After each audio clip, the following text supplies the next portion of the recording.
శివుడు పార్వతికి చెప్పిన భగవద్గీత విశిష్టత. ఒకనాడు పార్వతీదేవి పరమేశ్వరునితో, దేవా, తమ అనుగ్రహమున ఇంతవరకు శ్రీహరి లీలను విను భాగ్యం అబ్బినది.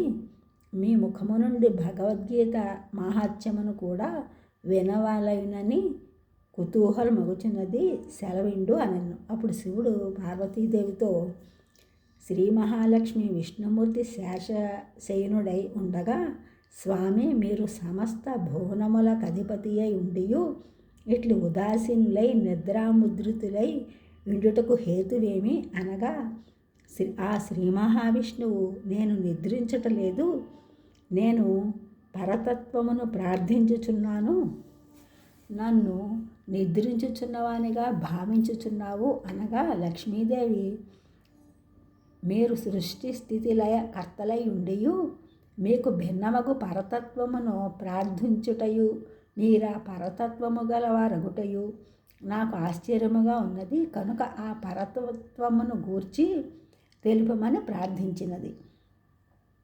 తృణు శుశ్రోణి పక్ష్యామి గీతా సుస్థితిమాత్మనః వక్త్రాణి పంచజానీహి పంచాధ్యాయ ననుక్రమాత్ దశాధ్యాయాన్ భుజాంశ్చైకముదరముద్వా పదాంబుజే యావ మష్టాదశాధ్యాయీ వాంగ్మయీ మూర్తిరైశ్వరి. పద్మపురాణం ప్రకారం మొదటి 5 అధ్యాయములు 5 ముఖములుగాను, తరువాతి 10 అధ్యాయములు భుజములుగాను, 1 అధ్యాయము ఉదరముగాను, 2 అధ్యాయములు పాదములుగాను, మొత్తము 18 అధ్యాయములను వాగ్రూపమగు ఈశ్వరీ మూర్తి అయి ఉన్నది. అష్టాదశాధ్యాయాత్మకమగు గీత జ్ఞానశక్తియను సాధనముచే మహాపాతక నాశము చేయుచున్నది. ఈ గీతాపారాయణమును పూర్తిగా కానీ, 1 అధ్యాయము కానీ, 1 శ్లోకము కానీ, శ్లోకార్థము కానీ, పాదము కానీ, తుదకు పదము కానీ భక్తిపూర్వకముగా నెవరు స్మరించురో వారు సుశర్మ వలె సుఖము నొందుననుటలో సందేహము లేదు. పూర్వము ఉత్తమ బ్రాహ్మణ కుటుంబమున సుశర్మ అని వాడు కలడు. వాడు వైదిక జ్ఞానశూన్యుడై దుర్జన సాంగత్యమున క్రూరుడగుచు జపతపాదులు పరిత్యజించి విషయ లాలసుడై తిరుగుచుండెను. ఆకులు అమ్ముట వ్యవసాయము ముఖ్య వృత్తిగా జీవయాత్ర గడుపుచు మాంసాహారి అయి ఇట్లు కాలము గడుపుచుండగా, ఒకనాడు ఋషివాటిక యందు ఆకులు కోయిచు సర్పదష్టుడై మరణించెను. పాపఫలమగు నరక బాధలను అనుభవించి మరుజన్మమున వృషభముగా జన్మించి ఒకానొక కుంటివాడు వాహనముగా చేసుకుని మిగుల భారమగు పనులు చేయించుచుండ 10 సంవత్సరములు గడిచెను. ఉన్నత పర్వత ప్రదేశమున ఒకనాడు ప్రయాణము చేయుచు ఆ వృషభము ఆ భారమును భరించలేక కింద పడి మరణించెను. దైవవశమున కొందరు ఋషులు ఆ మార్గమును వెలుచు దానికి సద్గతులు కలుగుటకై తమ సుకృతములో కొంత ధారపోసిరి.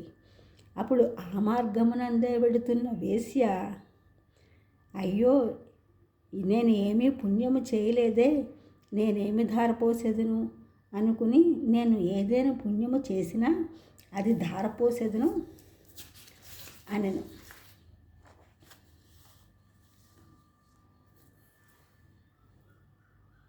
తరువాత యమదూతలు ఆ వృషభమును యమధర్మరాజు వద్దకు కొనిపోగా, యముడు వృషభమును చూచి వేశ్యధార పోసిన పుణ్యము కారణముగా పుణ్యమును పొందినది అని తెలిపెను.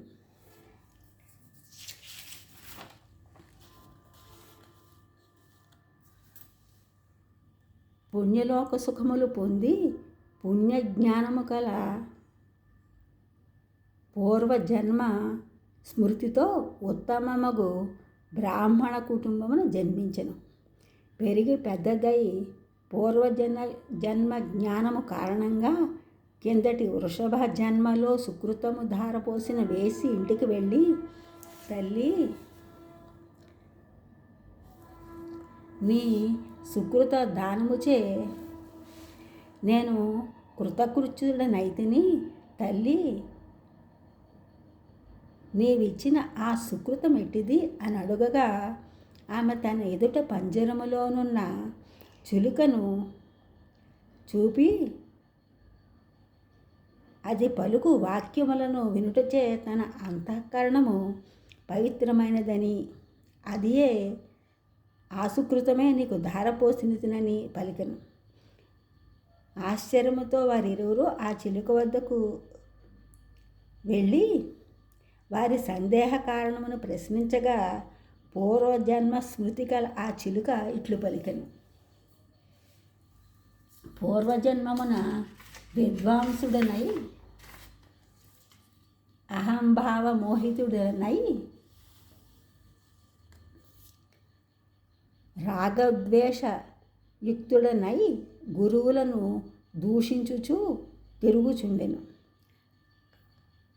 కాలానుసారమున మృత్యుముఖమున పడి నానావిధ నరకయాత్రలను అనుభవించి సద్గురు దూషణము చేసి ఇండుటచే ఇట్లు చిలుకనై జన్మించితిని. పాపాత్ముడు నగుటచే బాల్యమునందే నా జననీ జనకులు కాలధర్మమునుందిరి. గ్రీష్మకాలములో ఒకప్పుడు దప్పికచే శోషించి ఓ మూలన మూర్ఛావస్థలో పడి ఉండగా దైవవశమున ఒక ముని నన్ను గ్రహించి తన ఆశ్రమమునకు కొనిపోయి ఒక పంజరమునందుంచి ప్రేమతో ఆహారం ఇచ్చుచుండెను. అతడు నిత్యము తన శిష్యులకు భగవద్గీత ప్రథమాధ్యాయం బోధించుచుండెను. ఆ ఉపదేశములను నేను నిత్యము వినుచు క్రమముగా పఠించ సమర్థురాలనైతిని. దైవవశమున ఒక చోరుడు ఆశ్రమమునకు వచ్చి అపహరించి ఈమెకు విక్రయించెను.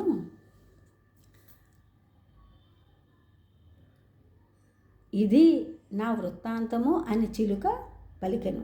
ఆ విధముగా ప్రథమాధ్యాయము నిత్యము పఠనము చేయుటచే పాపములు నశించి చిలుకకు పూర్వజన్మ స్మృతి కలుగుటయు, వినుటచే వేశ్యాంతఃకరణము పరిశుద్ధమగుటయు, వేశ్య చేసిన పుణ్య ప్రదానముచే సుశర్మ పాప విముక్తుడగుటయు సంభవించెను. ఈ విధముగా ఆ ముగ్గురు నిరంతర గీతా ప్రథమాధ్యాయ పారాయణముచే జ్ఞానోదయము కలవారై ముక్తి నొందిరి. భగవద్గీత ఎందుకు చదవాలి?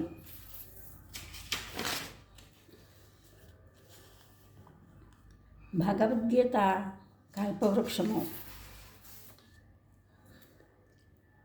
అనగా దేవతాలోకమందు ఉండేది. కానీ భగవద్గీత అనే కల్పవృక్షము ఈ మత్స్యలోకమునందు ఉండి మోక్షమనే గొప్పదైన ఫలమును ఇచ్చుచున్నది. ఇది సాక్షాత్తు శ్రీకృష్ణ పరమాత్మచే వేయబడినది. భగవద్గీత ప్రకారం కర్మలు చేయుట యందే నీకు అధికారము కలదు, కానీ వాటి ఫలితము మీద లేదు. అట్లని కర్మను చేయుట మానరాదు. మెట్రో స్టేషన్ల రూపశిల్పి శ్రీధరన్ గారు. ఆయన్ని మెట్రో శ్రీధరన్ అని అంటారు. శ్రీధరన్ గారు మొదటిసారి మెట్రో స్టేషన్ నిర్మించినప్పుడు అది కొద్ది రోజులకే కూలిపోయింది. అప్పుడు శ్రీధరన్ గారు చాలా బాధపడ్డారు. ఇంకా మెట్రో స్టేషన్ నిర్మాణం చేయకూడదని నిశ్చయించుకున్నారు. అయితే అప్పుడు భగవద్గీత చదవడం ప్రారంభించారు. అప్పుడు శ్రీధరన్ గారికి మనోబలం, ఆత్మవిశ్వాసం దృఢపడి మళ్ళీ మెట్రో స్టేషన్ల నిర్మాణానికి పూనుకున్నారు. మొదటిసారి జరిగిన దానికి శ్రీధరన్ గారు కృంగిపోయి ఉంటే మనకి ఈనాడు మెట్రో స్టేషన్లు వచ్చేవా, అభివృద్ధి జరిగేదా? శ్రీధరన్ గారు తన వద్దకు వచ్చిన జూనియర్ ఇంజనీర్లకు భగవద్గీత ఇచ్చి చదవమని చెప్తారు. ఆ విధంగా మనోబలాన్ని పెంపొందించేది భగవద్గీత. ఈ ఛానల్ చూసిన వారందరూ కూడా సబ్స్క్రైబ్ చేయండి, షేర్ చేయండి, లైక్ చేయండి, కామెంట్ చేయండి. సబ్స్క్రైబ్ చేసిన వారందరూ కూడా కృతజ్ఞతలు, షేర్ చేస్తున్నారు, లైక్ చేస్తున్నారు, కామెంట్ చేసిన అందరికీ కూడా ధన్యవాదములు.